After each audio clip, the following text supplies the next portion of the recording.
Dear friends, welcome, welcome. It is a real joy, a privilege to welcome you to tonight's episode of People of Interest. And what a person of interest we have with us tonight. Harry Moseley is referred to as the CIO Hall of Famer by Forbes magazine.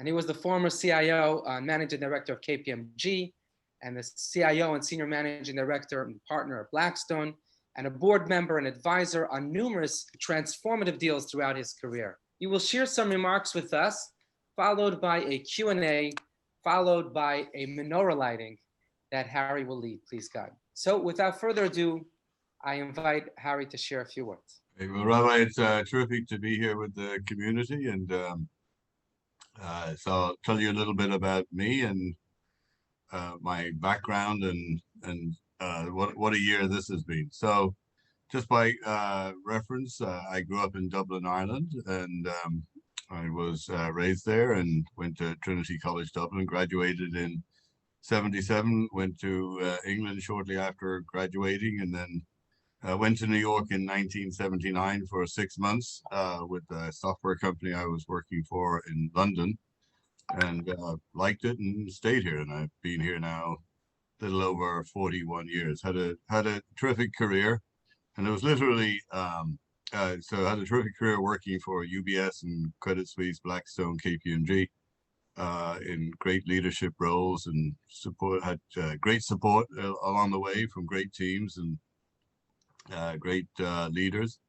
And then December of 2017 arrived. So it was literally 3 years ago last Friday when I decided I would retire, having sort of led technology organizations, local, global, national, what have you, for the last 40 years. I decided hang my hat up. And 4 days later, I got a call from somebody I'd worked with previously who was now working at Zoom, and conversation went something like the following. So Harry, I heard you retired. And yes, I did, David. He said, well, we're looking for a global CIO. And I go, well, that's terrific, because I know lots of them. Send me the spec and I'll send you some people. And he said, well, we were thinking of you. And I said, well, that's very humbling, but let's go back to the beginning of this conversation. It's like I retired and I don't want to work anymore. So he said, well, what are you going to do? And so I told him what I wanted to do, told him what I wanted to do and what I didn't want to do. And then he looks at me and he goes like this, that's okay. And then he was like staring at me, Rabbi, and I was staring back at him. And then I said, David, is there anything else you want to say? And he said, no, you told me what you wanted to do. You told me what you didn't want to do. And I said, that's okay. So then I met Eric Yuan, our CEO and founder. A terrific man, terrific leader, great visionary, great technologist. And when I understood his vision of what he wanted to do for unified communications, I was, sort of truly transformative. Because as a technology leader in great organizations for years, well, what we did and what many of my peers have done over the years is we've taken great technologies, implemented them, and then stitched them together. So to say that collaboration wasn't working would not have been an accurate statement, but to say it worked well was also not an accurate statement. So it kind of worked, but it was kind of, a little bit, it wasn't a seamless and frictionless experience. And then when I dug into the technology and the architecture behind Zoom, which is radically different to everything else out there, I really liked it. And then when I understood the culture of the company and got to meet members of the board and things like that, I got sort of sucked in, as they say. And I thought, well, this could be fun. And oh my God, what a journey this has been. It's, but here we are in, 2020. And this time last year, we were hosting 10 million daily meeting participants on our platform. Now we're hosting in excess of 300 million. Wow. In January, we were processing 100 billion annualized meeting minutes. Now we're processing 3 trillion. Our Q3 revenues were 777.2 million, representing 367% year-on-year growth. when I joined the company, we had 800 employees. Now we have over 3,800 employees. We had 4 offices. We have 19 offices. They're all closed, I might add. Everybody's working from somewhere, but nobody's working from any of our offices. And it's when I think back to this year, it's truly been a remarkable year.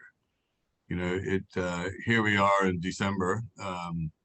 It seems like yesterday when it was Sunday, March 1st, and it was about 3 o'clock in the afternoon, and I was checking an email, and I got an alert from Delta Airlines. I got an alert rather from Wall Street Journal to say that the conference I was going to in San Francisco had been canceled because of COVID-19. I had a 6 o'clock Delta flight, and I thought to myself, oh, do I go? I was principally going for the conference, and then I was going to go to San Jose to a bunch of corporate meetings and meet with some of my team. And I said, I don't need to go. It's kind of like, I'll just do it over Zoom. That was Sunday. Cancel the flight, cancel the hotel. Tuesday, we had the management meeting, and COVID was obviously a big topic. And, it was some of our employees were concerned about coming to the office. So we agreed in that management meeting, if any employees were worried about coming to the office, they could work from home. That was about 2 o'clock Eastern Daylight Time on that Tuesday. At 5 o'clock, we closed the office. By the end of the week, we had closed 3 of our offices, and by the end of the following week, we had closed all of our offices. And that seems like, poof, that was like yesterday. We saw countries around the world shutting down, quarantining. We saw schools shutting down. And so we made the decision that we were going to give our software away to schools for free, because we fundamentally believe that education is the foundation for one's career, for one's opportunity, for one's family. Without education, everything else tends to sort of get very challenging, if you will. We didn't realize there was the uptake on that, and so now we're very proud about the 125,000 schools in 25 countries running on our platform. So it's and then you think about sort of medical workers. I remember I was flying back from Switzerland in January, and we were taxiing down the runway, and I was reading, I don't know, USA Today or something, and I put the newspaper down as the plane was taking off, and I kind of looked in front of me and I said out loud, there must be something we can do. And this woman sitting next to me said, are you talking to me? And I go, no, I was just thinking out loud. And she asked me, what was I thinking? And I told her. And she said, and so then I explained who I am and what my company does. And so she said, well, so what are you thinking? I said, well, I'm reading about, the World Health Organization. I'd love to talk to the CIO for the World Health Organization. So she smiles at me and she goes, I think I can help you, because I know the CIO for the World Health Organization, because I lead innovation for the United Nations. And so Monday afternoon, I'm on a call with the CIO for the World Health Organization. That was back in January. And all that sort of seems like it's just been a blur, and here we are in December. It's truly been a year.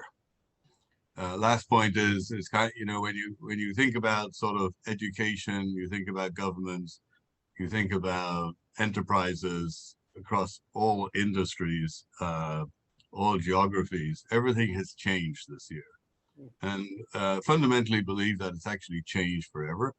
Many of my peers would say that COVID-19 has actually accelerated the trajectory we were on anyway. And the most profound thing to think about is as follows. In January of this year, people worked in an office and they had to get approval to work from home. Now everybody's working at home and has to get approval to work in the office. Right. I mean, and when you look at the surveys that have been done by fantastic organizations, there's sort of the most noted one being Gartner. When you look at the statistics of the surveys that these organizations have done, the consensus is as follows. 20% of the workforce want to work from an office 5 days a week. 20% of the workforce want to work from home 5 days a week. And there's 60% in the middle who really want to work, sort of from anywhere 2 to 3 days a week. And so this is sort of a general consensus. Also, many enterprises are now thinking about their commercial real estate differently than ever before. Shrinking, the big corporate offices, sort of downtown major cities, be it London, be it New York, be it San Francisco. And they're thinking about establishing satellite offices outside of the city so that people can work near home, which is kind of an interesting model. So we'll see what happens on that front.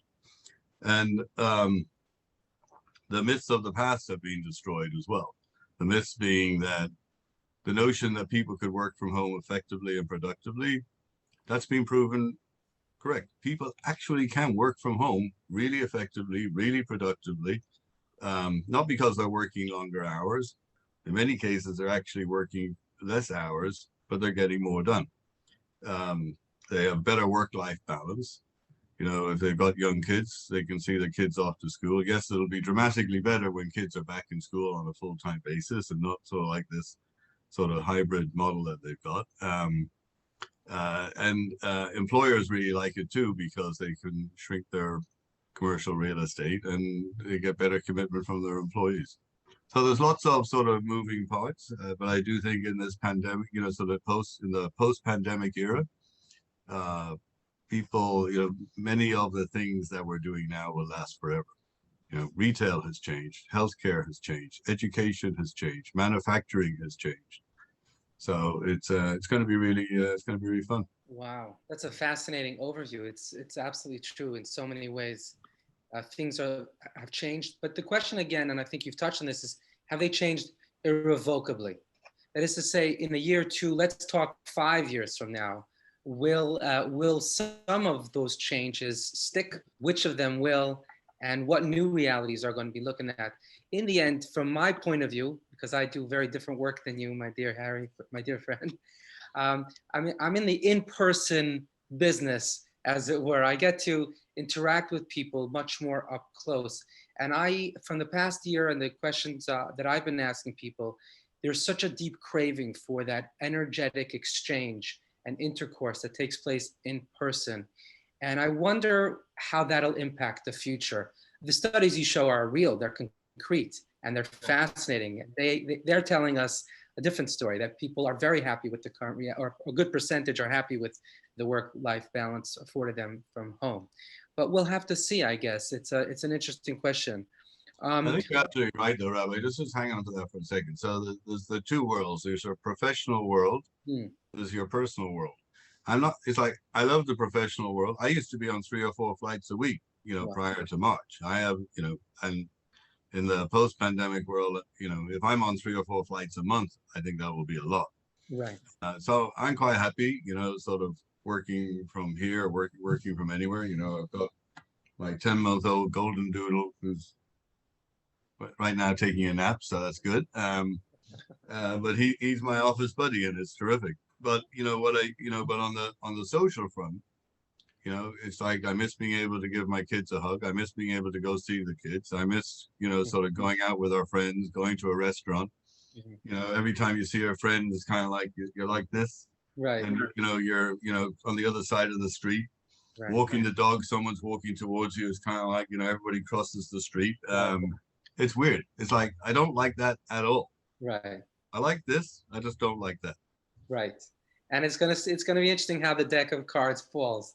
I think even from a work point of view, there is another perspective, which is, looking someone in the eye and getting a sense of their energy and getting a sense of there's much of our communication is nonverbal.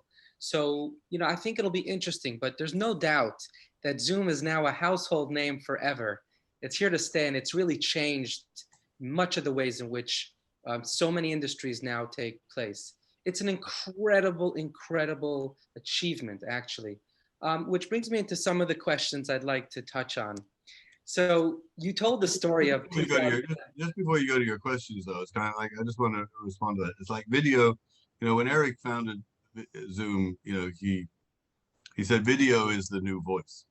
And I know you study, so maybe you came across Professor Albert Mehrabian. I don't know if you've ever come across his work, but he's from University College of Los Angeles, and he studied communications, and he boiled communications down to three components: words, tone, body language. Words account for 7% of communications. Tone accounts for 38% of communications, and body language accounts for 55% of communications. So you see, it's like I'm talking to you. I am actually looking you in the eye. Right. I see you nodding. I see you smiling, and that tells me that you agree with me. I always remember, and one of my prior roles, the CEO calls me up one day, and it was one of those scary moments. How often did this was 2005. How often did Steve, the CEO, call me? I've been there for about 6 months. I think he called me once. And now it's like I'm looking at my phone and his name pops up and it's like, oh my God, what's Steve calling me about? Anyway, you pick up the phone and I go, hi, Steve, what's up? He said, I just wanted to call you and tell you that this high-def video conferencing system your team put in is awesome.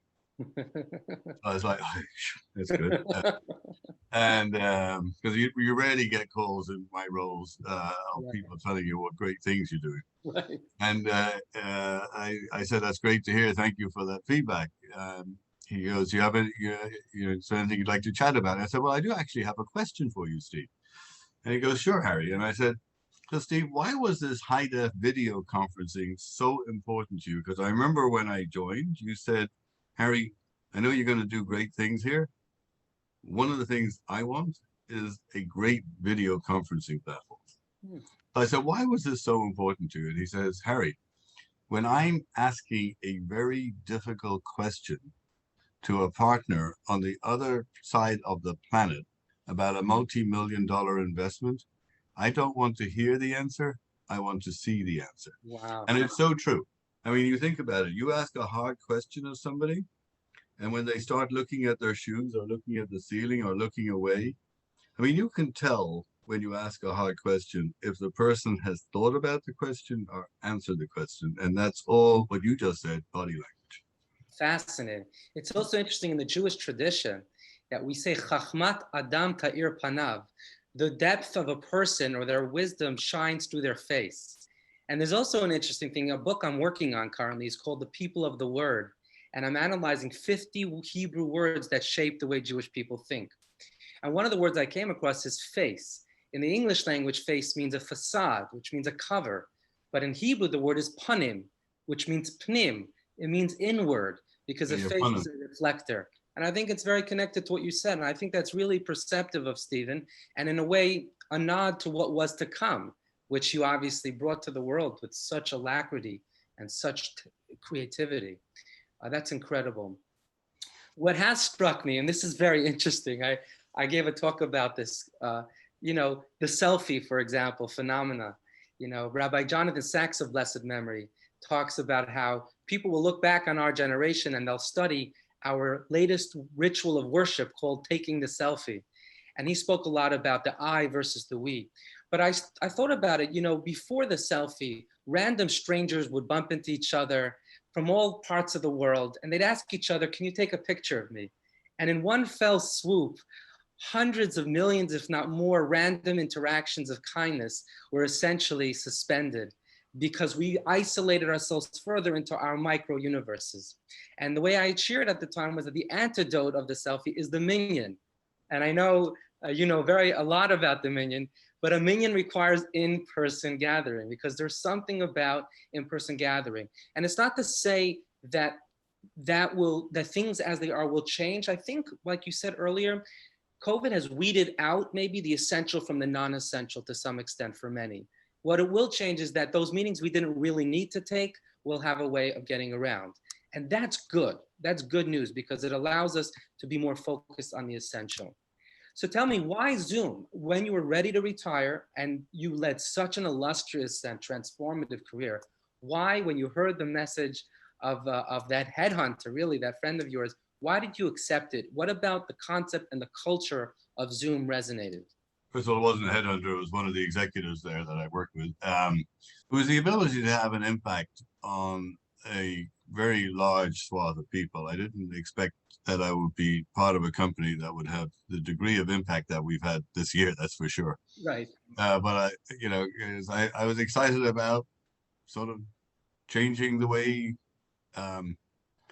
companies operated and functioned, and it wasn't what we did wasn't efficient, and technology wasn't effective. And I saw this and realized that this actually could be a real catalyst to the way businesses can function and operate. And as I talk to my peers now in other companies, whether it's retail, or whether it's food, or it's transportation, and healthcare. I mean, and, like, look what's happening in healthcare. I mean, that's really rather amazing, to sort of see how that's radically changing. And so it was all the above. It was the technology and the ability to impact people's lives. Mm-hmm. That's actually fascinating.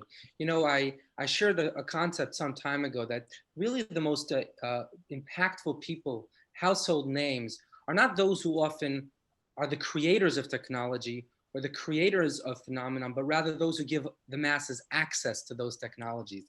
If it's Steve Jobs or Zuckerberg, if it's the founders of Google and Zoom. And also, by the way, in the Jewish tradition, it's not the most creative thinkers, but the ones who give access to the masses, like Rashi on the Torah, or Maimonides, Rambam, or the Baal Shem Tov, or the Lubavitcher Rebbe, experientially. So I think you definitely take your illustrious position in that lineup of individuals and companies who have changed access and how. And so one of my questions is, when you entered that space, what were the gaps that you fixed? What were the primary issues that you have solved? And what are the remaining issues that you're working on and that keep you up at night?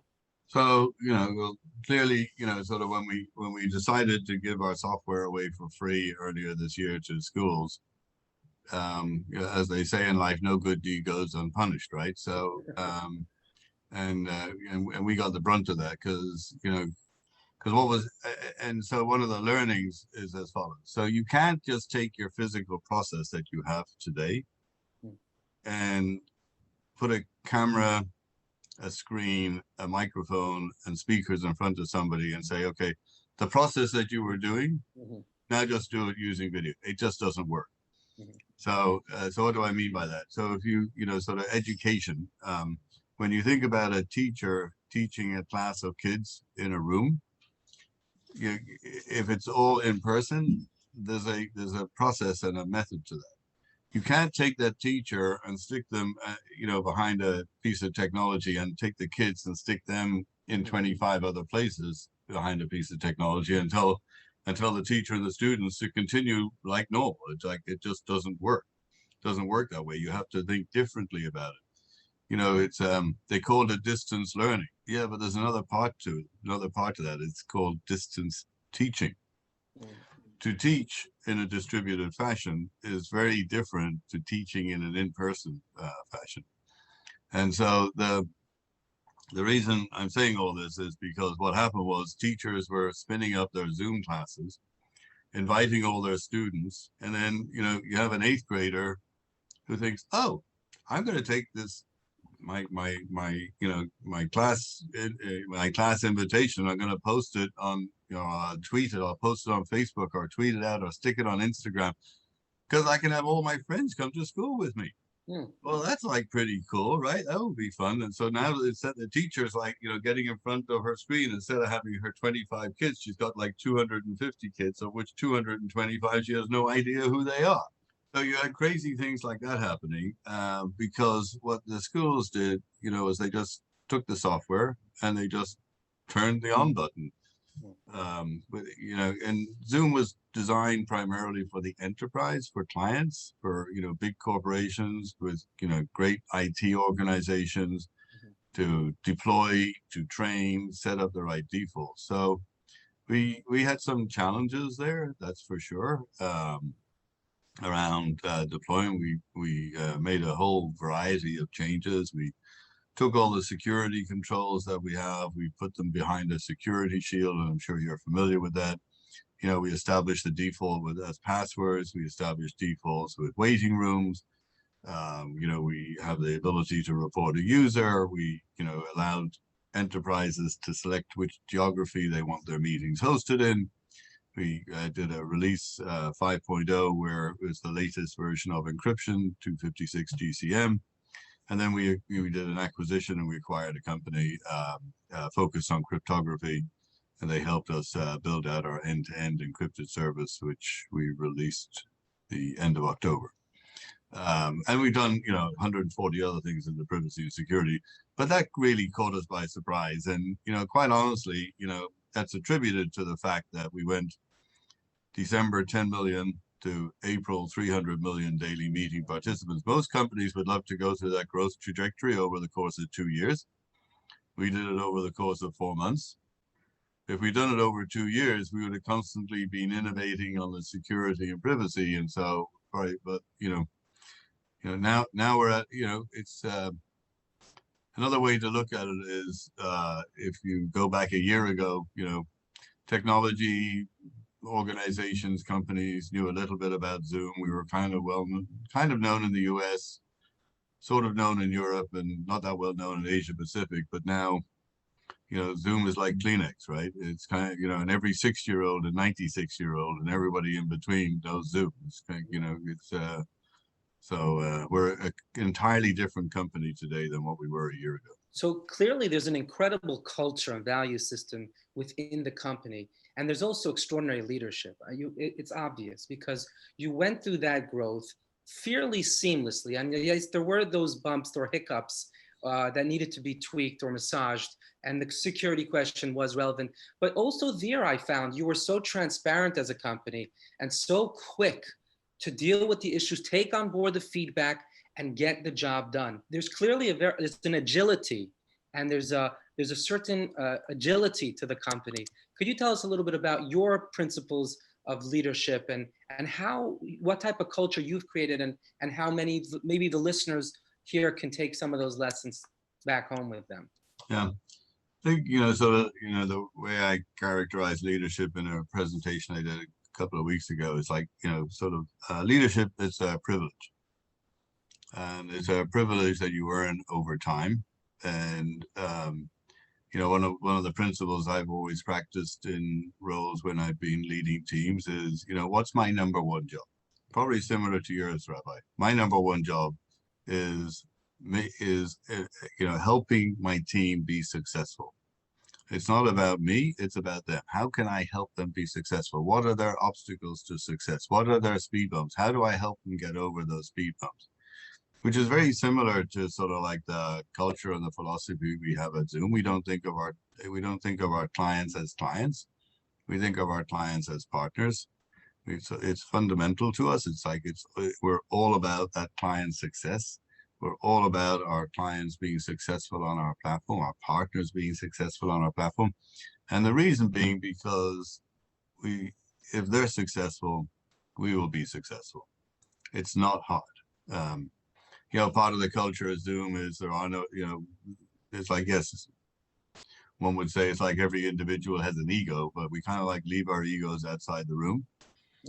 And, when we're working as one team, one objective, company success, client success. And leadership, sort of what's happened though over the course of this year is very interesting actually. Is leading a team has changed. Leading people has changed. In the past, we managed the people to get the work done. It's no longer about managing the people though. It's more about managing the work. That's fascinating. Yeah, because it's, does Eric care if I, start work at 8 or 7 or 6 or finish at 3 or 5 or 10? He really doesn't care. What he does care about, am I meeting my commitments? Interesting. And So it's so, more you know, ownership. we're no longer managing the schedule. It's like, you know, it's not about that. It's about the work and the contribution you're getting done. That is such a fascinating observation, because what you're really saying is that if people, the more responsibility people have, the more ownership they take, the more successful they will be. And being within a culture where it's about making sure the people are on top of their game, actually in a certain sense holds them back, cripples them, and strips them of their sense of trust slash agency and jurisdiction and ownership. So I think that's actually fascinating, because a lot of the business people I meet do say they do manage teams, and they're saying that their people are meeting all the deadlines. And that's, I think, a very, very powerful insight. And the trust component is huge. I mean, you know, so it's, you know, I remember having a conversation one day with Eric, and uh, we were talking about trust, Mm. and he said something akin to the following: I trust everybody in this company, absolutely, 100%. Why? Why do I trust people 100%? He said, because people inherently don't wake up in the morning thinking about how they're going to do something negative for this company. They Right. really don't. It's like, you know, they just don't. Yeah. People have, you know, you could have an accident. You can do things wrong. It's kind of like, you know, it's like you think about when you're driving your car. It's kind of like you don't inherently get in the car with the objective of having an accident, but they happen. Right. And that's the same of people work. That's how Eric thinks about people working in the company, that he trusts them implicitly to do the right thing. And if someone gets it wrong, it wasn't deliberate. No one's waking up deliberately thinking, how can I do something wrong for this company today? Right. That's So actually that's actually exceptional leadership. That's because what you're saying is that leadership starts with the philosophy, and it starts with a deep insight into the human nature and condition and trust. I think that's very powerful, because I think there's a trust deficit in our universe, without a question, in every realm, from the personal to the professional, which breeds cynicism and all types of nonsense that ultimately corrodes the relationship and the foundation. And very often we come into something with the preconceived notion that's negative rather than positive. Actually, Harry, I wrote a book recently called Positivity Bias. And it's all about how social scientists teach that we have a natural negativity bias, and it's critical to overcome that negativity bias. You know the and joke, Harry, about the waiter going through the restaurant and asking patrons, "Excuse me, is everything all right? Is everything all right?" And then the waiter sees two Jewish patrons and asks, "Is anything all right? Is anything all right?"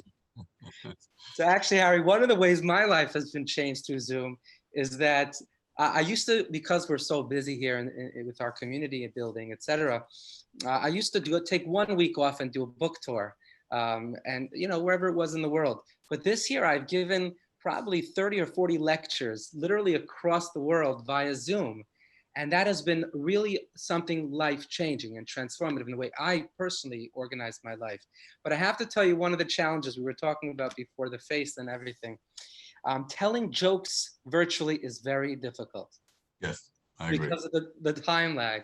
And that's something when you're waiting for a response, that could be one of the challenges. And I'm sure that you've been busy thinking about how to tweak that, but it's just the nature of the technology, obviously. Yeah. So I have a question for you, Rabbi.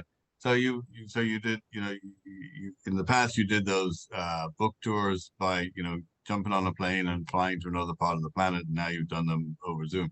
So post-pandemic, what are you going to do?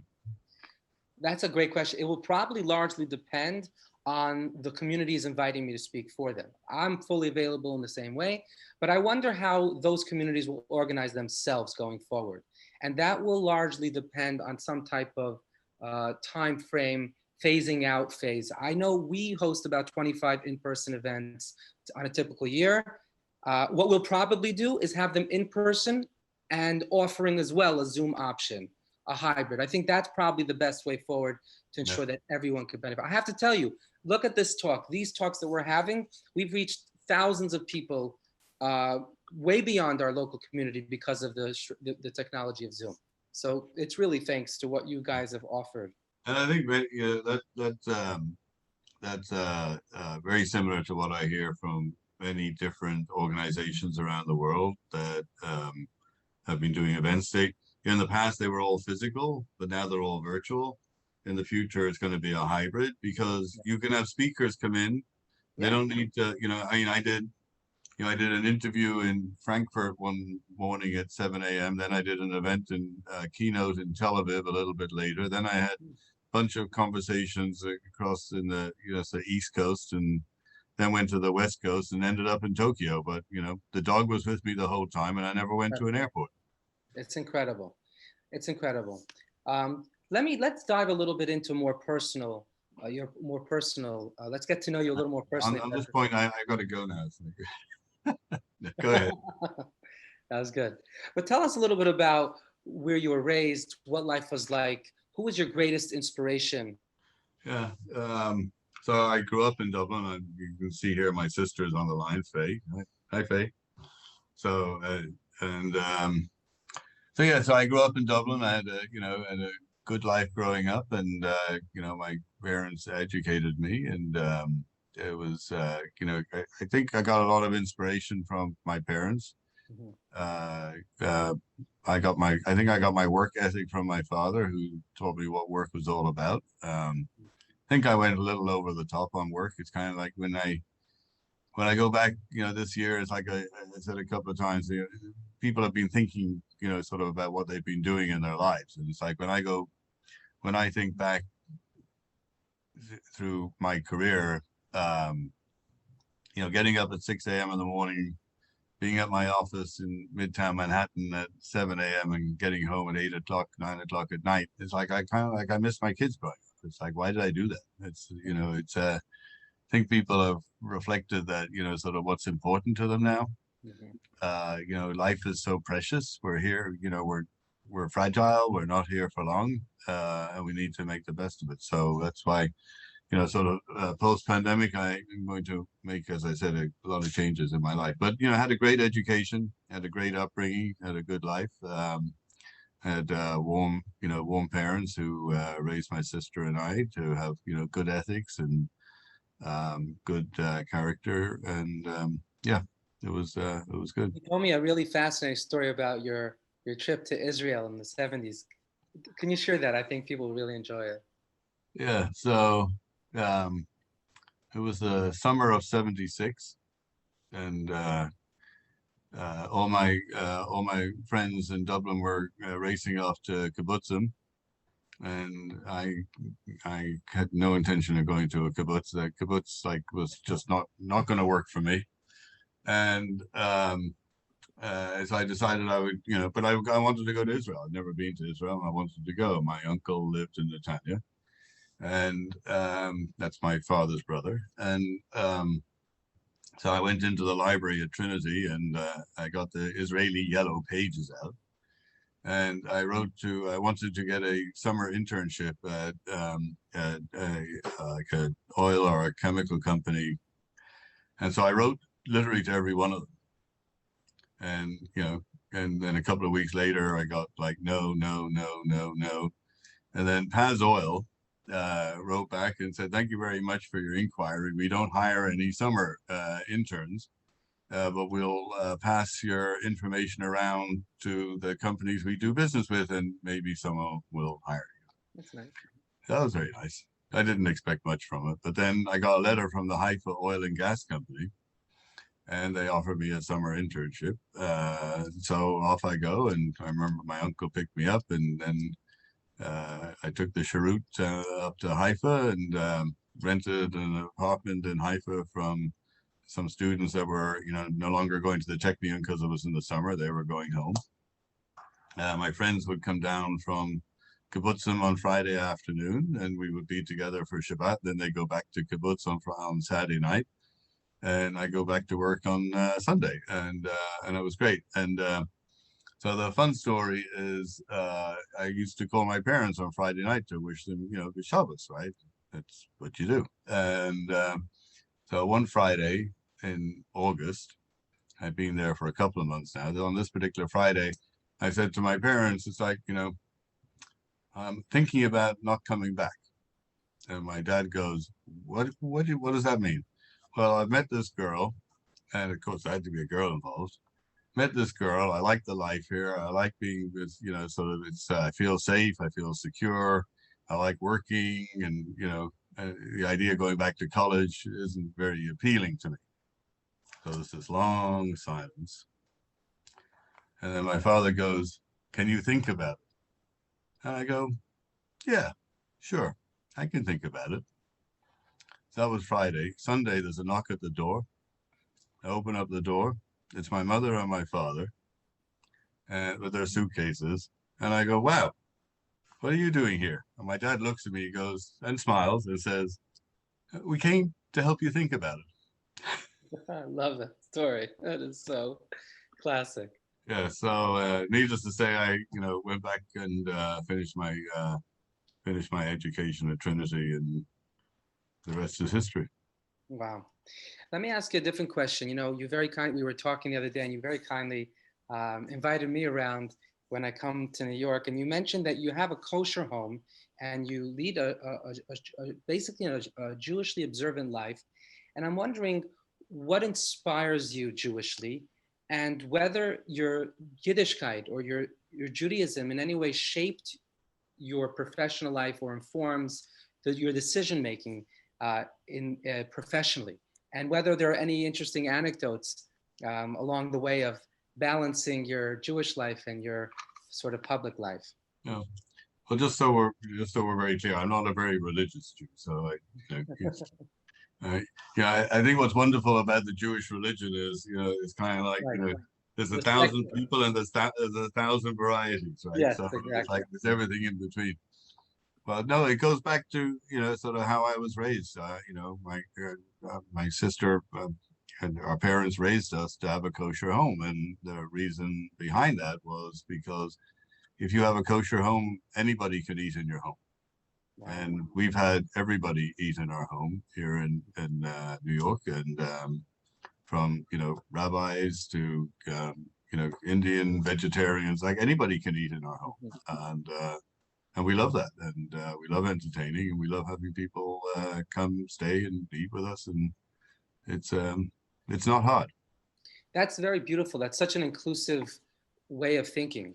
If we're going to do it, let's do it in a way that everyone could benefit and everyone could feel take part. Yeah. Would you say that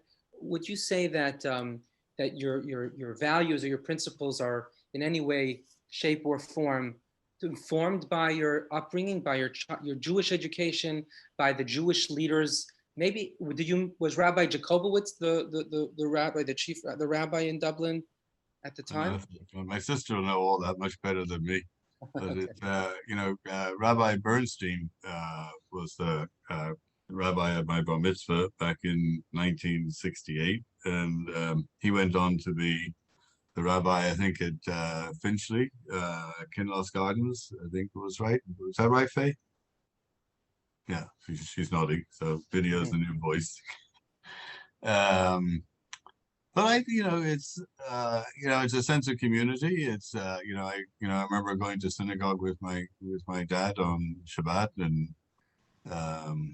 and Rosh Hashanah, Jewish holidays, what have you. I think that it was all part of my upbringing. Yeah. Mm-hmm. I have a few more quick questions. More of a more personal nature. If there's one book you would recommend that people on this Zoom read, which would it be? Well, I typically read, sort of nonfiction. Why? Because I find that, I like thrillers, and I find that much more relaxing. So, earlier in my career, I read a, ton of nonfiction, and I got, nice collection of them. I don't remember any of them.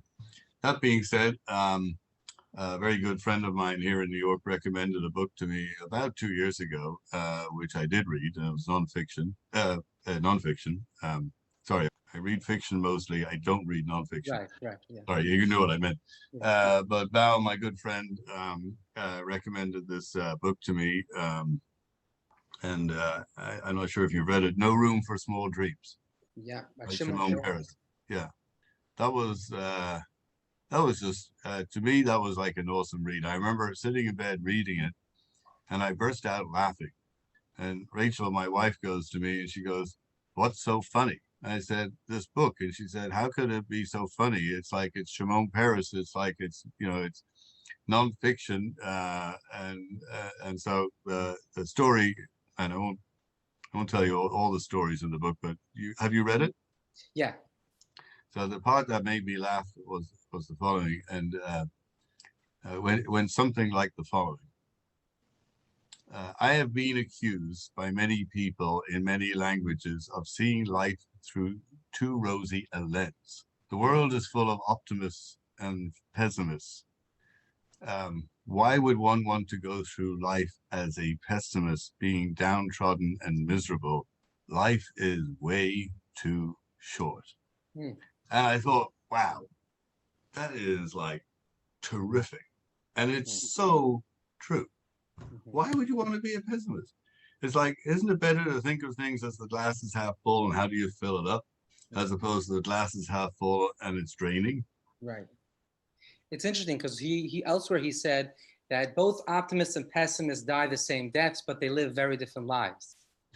And it's interesting because one of the things I quote in my talks is that I recently read a That's right. BBC, That's right. He ended with like they both die in the end. That's right. Yes. right, Yeah.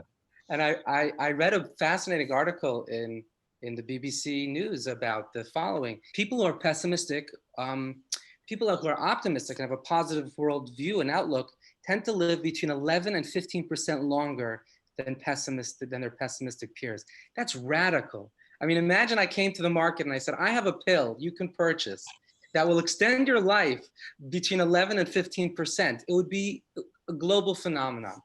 But it really does come down to outlook. And I think that's where Shimon Peres, who, by the way, was a dreamer, right? I remember him because I met him at his last visit out of Israel, at least to my knowledge. It was a bar mitzvah in Monaco. And his whole speech to the boy was about dreaming. You have to dream big. You have Yeah. to inspire. I met him at a CIO event in California. I'm trying to remember when it was. Probably around about 2013, 14. And I remember saying to him, "How many Irish Jews have you met?" And he looks at me. He goes, "No one's ever asked me that question." And I said, typical. It's like typical Jew, right? It's like you ask a question, you don't answer the question. So Right. he goes, "None." So I said, "Well, now you know one." That's Uh, fascinating. Actually, my wife's grandmother comes from Ireland. So my wife would be the second if Shimon Peres were to meet her. But I want to conclude with one question before we move on to the menorah lighting.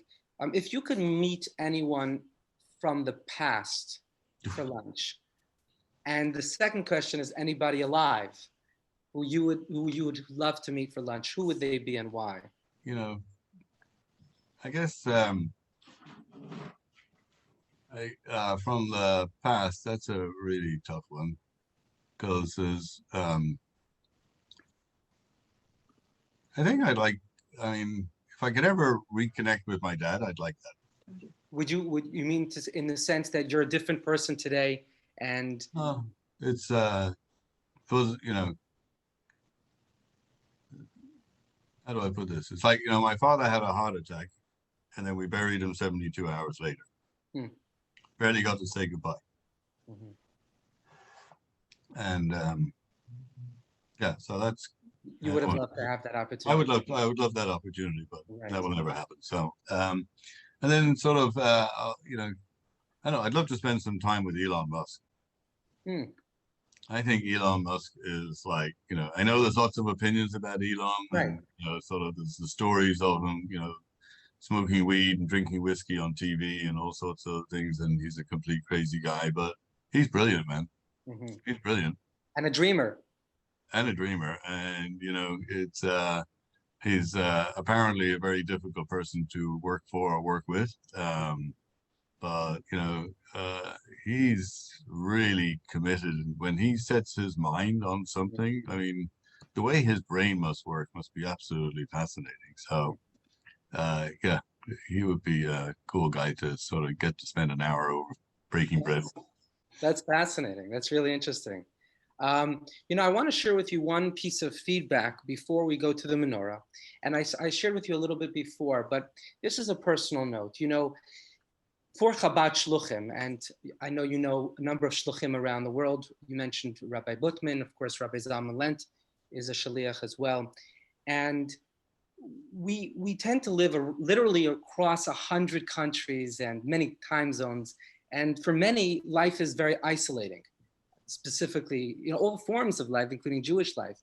And by the way, if I'm not mistaken, the first online school ever was organized informally by Chabad of Thailand and Vietnam and different parts of Asia and other places where there was literally no Jewish infrastructure. And they would literally create these online forums where the children can study together. And they were the first, I guess, Zoomers to some extent. I don't know if they were using Zoom, but that's what they were doing. But this year, and there's a conference every year where Shluchim come together from around the world in New York. There's workshops, and it's a wonderful weekend, and it's a time of friendship and learning and growing.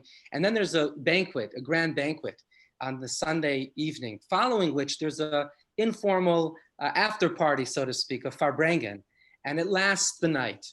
I don't know if you're familiar with this, but there's something absolutely unique that happened this year, and it was reported on by so many in the media, from Hamodia to Haaretz to JTA to JC, etc. And that is that in Australia, they finished Shabbat first. So right after Shabbos, they started this Farbrengen. And then when they went to bed, there were already people from Europe on. And when the Europeans went to bed, there were people from the States on. And then et cetera, et cetera. So typically the Farbrengen lasts the evening. But imagine this, Harry. You might get a lot of joy and nachas to know that this Zoom Farbrengen, which had on average between 900 and 1,000, it maxed out at 1,000, but people went on from other social media as well, lasted for 7 days until Friday afternoon when Shabbos came. Could you imagine? And I want to thank you personally on behalf of my colleagues who gained so much light and inspiration through Zoom, because that was the medium that brought together the entire representation of Jewish people around the world, quite literally. And it was such a powerful tool. So thank you so much for that. And also for allowing us through this technology to connect with our communities and be able to serve the communities. We have done probably 150 online events since March 9th of last year, all through Zoom. And I represent a minuscule representation of a global movement. So I want to tell you, really, I think in life, do we get to do something professionally that is filled with so much meaning and purpose? And I wonder if you have a word or reflection on that before we go to the menorah. Yeah, so, well, I just want to sort of be on record. I'm a minuscule part of Zoom. There's 3,799 other members of the company that are sort of that we're all indebted to. So, and and it all goes back to Eric. If Eric hadn't sort of founded Zoom 9 years ago, we would not be having this conversation today. So right. I think that there's a great debt there to be paid. What about your personal mazel, coming back out of retirement to Zoom and literally in 2019 being involved in probably the most instrumental and well-known company on this planet of the past?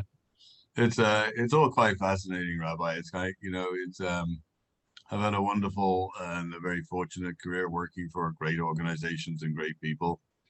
And, I threatened, and my wife is very worried that I might actually do it, which is like one day when I do actually retire is like write a book and tell all the stories. You should. I've got some, there's some pretty interesting stories over the course of the 43 years that would, so a whole bunch of them running through my brain, but I'm not sharing any of them right now. Okay. Hopefully, Harry, we'll be able to invite you back for the book launch in Europe. So I have a question for you, Rabbi, before we go to the candle lighting. So yesterday when we were chatting, you told me that the 5th day of Hanukkah never falls on a Shabbat, and that's why the 5th day is special. Mm. And as I said to you yesterday, it's like when I was in secondary school, I was taught by my English teacher that every day you should learn something new. So that was the thing I learned new yesterday. Mm. There was a couple of other things, but that was kind of like one of the more interesting ones for me. So, so my question for you is today is obviously the sixth day of Hanukkah. Uh-huh. So what's special about the sixth day of Hanukkah? Wow, that's a very good question. You put me on the spot. But let me add one thing to what I said yesterday, and then I'm going to tell you what's special about the sixth. So another reason the fifth is special is because when up until the fourth night, there's a balance of light and darkness, as it were. Four means that half are lit and half are as of yet unlit. And the balance, the scales tip in favor of light on the fifth night, which is another powerful lesson. And it brings to mind one of the most powerful visualizations and metaphors I know of in the writings of Maimonides, who says a human being should always visualize their personal life and the global state of the world and universe as a scale that's equally measured. And their action, their individual action, large or small, and it doesn't take much because it only takes something with the slightest weight placed on the side of good that can tip the scales for personal and global redemption. And that's a powerful lesson we can learn today about the impact of the individual. As to the sixth night, so first of all, the very fact that we've moved from 5 to 6 says something. Because to be a Jew and to be a human being by extension is to grow. Yesterday, 5 were enough. But today, if we light only 5, we haven't performed the mitzvah properly. Today, we need 6. The living thing must grow. And that's a powerful spiritual truth. There's no such thing as status quo. We're either slipping or we're progressing. And it's important to utilize every moment to grow, every day, every opportunity to move forward. Finally, the number 6 in the Jewish tradition is interesting because it represents bonding, it represents connection. First of all, the Hebrew letter Vav literally looks like a hook, and it means hook. In the temple, there were Vavim in the Bible, it says, which were hooks. And 6 in the Kabbalistic visualization of the anatomy of the body represents the reproductive organs, which of course create connection and bonding, and also represents communication, according to Kabbalah. In the days of the week, Harry, the 6th day is Friday. Friday is the connector between the weekday, between the mundane and the miraculous, between the so-called secular and sacred. So 6 is very special indeed. Finally, I want to share one little thought, and I know we're pressed for time, so I'm going to try to keep it short. The real question of Hanukkah is, why do we celebrate 8 nights? We had enough oil for 1 night, so the miracle is only 7 nights. Because we had enough for the first night, so the fact that the first night the oil burnt wasn't miraculous. The fact that it lasted another 7 days was miraculous, so we should be celebrating 7, not 8. And there was a great rabbi who spent his whole life collecting answers to this question, and he wrote a book about it. But one of the beautiful answers is, human beings are by nature conservationists. We conserve, we're economic, we're strategic, we're very calculated. We're like calculators that punch in the numbers throughout the day and every encounter, every interaction. How much should we give? How much should we preserve, right? And if we were the Maccabees coming back from the battlefield and we found only 1 cruse of oil, many of us would probably have taken it and separated it into 8 smaller quantities such that we can use at least 1/8 every night, even if it's not the full thing. But you see, the Maccabees teach us something very profound. They felt that we have enough to light the menorah tonight well, perfectly. Let's give it all we got. What will happen tomorrow that's not in our control, we're going to put our best foot forward and God will do the rest. That's a powerful message, I find, because very often we live life in calculation. And the powerful teaching of Hanukkah is give everything you have to every moment, to every encounter. The Rebbe once said, what is the ideal version of a Jew? And he taught that the Baal Shem Tov would collect money throughout the day for poor people, for orphans and widows. But before going to sleep at night, he would make sure to give everything he had collected. And if he still had something left, he wouldn't go to sleep at night.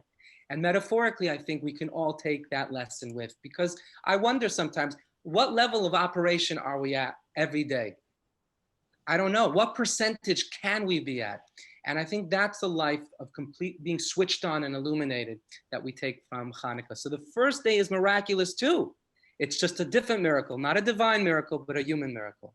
And on that note, we're going to light the menorah with our guest of honor. There's a little story to the menorah.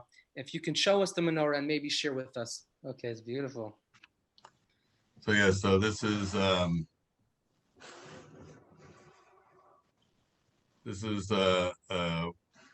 me see.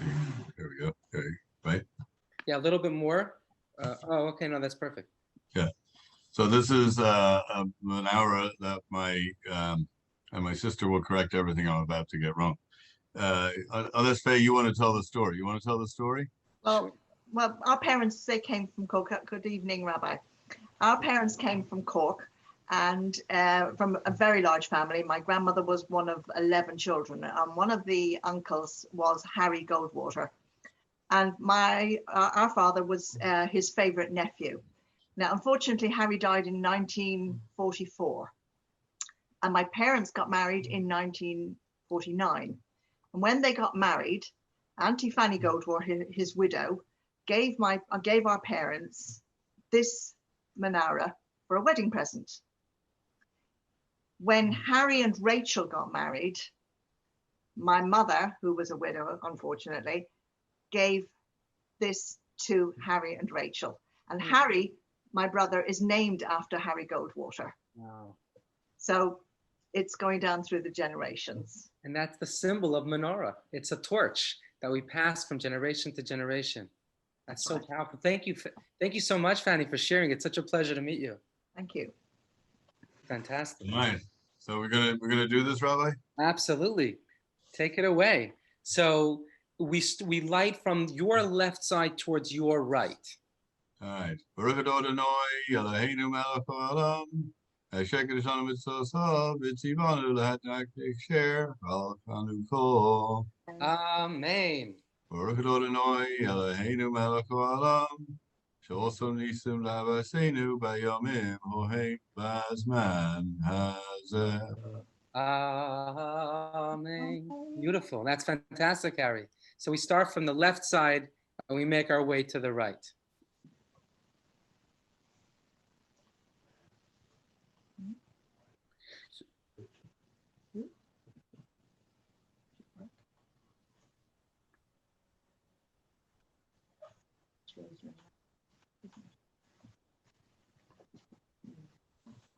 Okay. Well, a very, very happy Hanukkah to you and to all of our viewers. It's been a real privilege and a pleasure to host you. And I really look forward to meeting you in person. And please God, to getting a copy of your book upon release and hosting you for a book launch. And I want to give you a blessing, Harry, and really all of you watching now and all of you who will watch in time to come, this beautiful conversation. And that is a blessing to be a light unto the nations. And I think what you guys did at Zoom, which is to offer your technology for free for education, is one of the greatest embodiments of what we call Kiddush Hashem, the sanctification of Jewish values, tradition, and Hashem to the wider world. May we all take from your example and in our own way, give of our resources to bring light, to bring spiritual light, to bring education to those around us, and to lift up our environment and our friends and neighbors, one mitzvah, one day, and one person at a time. Thank you so much, Harry. God bless you with strength and with continued energy to continue to change this world for the better, one Zoom at a time. Enjoy the remaining days of Hanukkah, and look, it's so exciting about the vaccines being out and people taking them that hopefully, sort of we've bottomed out and things will start getting back to a life without a mask. Beautifully said. Hanukkah Sameach. Be well, everybody. Bye-bye. Thank you so much. Bye.